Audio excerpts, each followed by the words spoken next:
शादी के बाद विदाई के वक्त ना चाहते हुए भी लड़कियों की आंखों से आंसू आ ही जाते हैं। बाबुल के घर बिताया बचपन और उसकी यादों को याद कर ना सिर्फ दुल्हन फूट फूट कर रोती है, बल्कि पिता भी अपने कलेजे के टुकड़े को विदा करते समय अपने आप को रोने से नहीं रोक पाते हैं।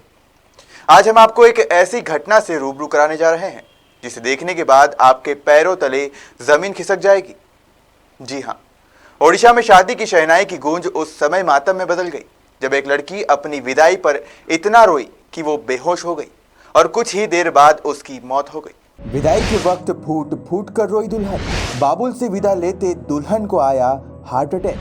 डोली के बजाय घर से उठी दुल्हन की अर्थी। पल भर में घर की खुशियां मातम में बदली। शादी न सिर्फ 7 जन्मों का बंधन है, बल्कि 2 आत्माओं का मिलन है। 2 परिवार की परंपरा का जोड़ है जिसे एक धागे में पिरोया जाता है।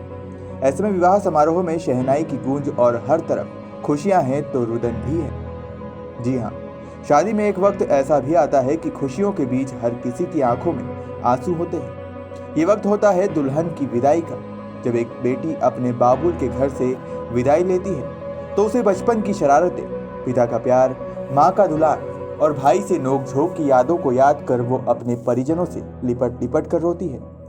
हालांकि अब कई लड़कियां मानसिक रूप से इतनी मजबूत हो गई हैं कि वे विदाई के समय आंसू नहीं बहाती है, लेकिन हमारे देश में ऐसी लड़कियों की भी कोई कमी नहीं है जो अपनी विदाई पर रो रो कर अपने साथ साथ घर वालों का भी बुरा हाल कर देती है।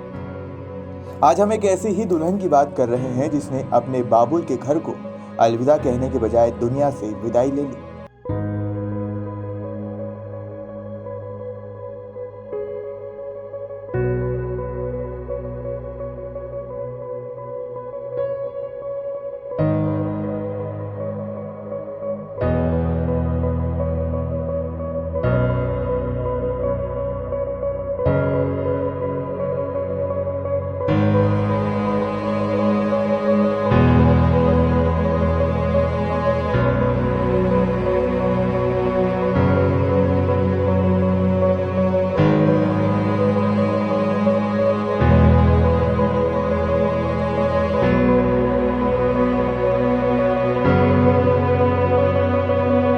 दरअसल ओडिशा के सोनेपुर जिले की रहने वाली गुप्तेश्वरी साहू की शुक्रवार को शादी थी।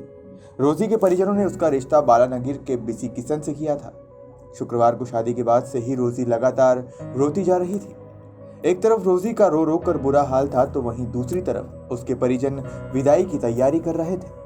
विदाई के वक्त रोजी का रोना और भी तेज हो गया। इसी दौरान वो बेहोश होकर गिर गई, जिसके बाद घर की महिलाओं ने उसे होश में लाने का खूब प्रयास किया, लेकिन सभी प्रयास विफल हो गए। कई कोशिशों के बाद भी जब रोजी को होश नहीं आया तो उसके परिजन काफी घबरा गए और रोजी को तुरंत डूंगुरीपली सामुदायिक स्वास्थ्य केंद्र लेकर पहुंचे, जहां डॉक्टरों ने रोजी को मृत घोषित कर दिया। डॉक्टरों के अनुसार लगातार कई घंटों से रोने की वजह से उसे हार्ट अटैक आ गया था, जिसकी वजह से उसकी मौत हो गई। रोजी की मौत की खबर सुनते ही शादी के घर में मातम पसर गया।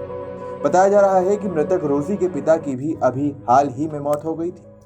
पिता की मौत के बाद से ही रोजी काफी तनाव में रहने लगी थी। यही वजह रही कि रोजी की ससुराल के लिए डोली उठने के बजाय शमशान के लिए अर्थी उठ गई। फिलहाल इस घटना को देखकर न सिर्फ परिजनों का रो रो कर बुरा हाल था, बल्कि जिस किसी ने इस दृश्य को देखा उसकी आंखों में पानी भर आया।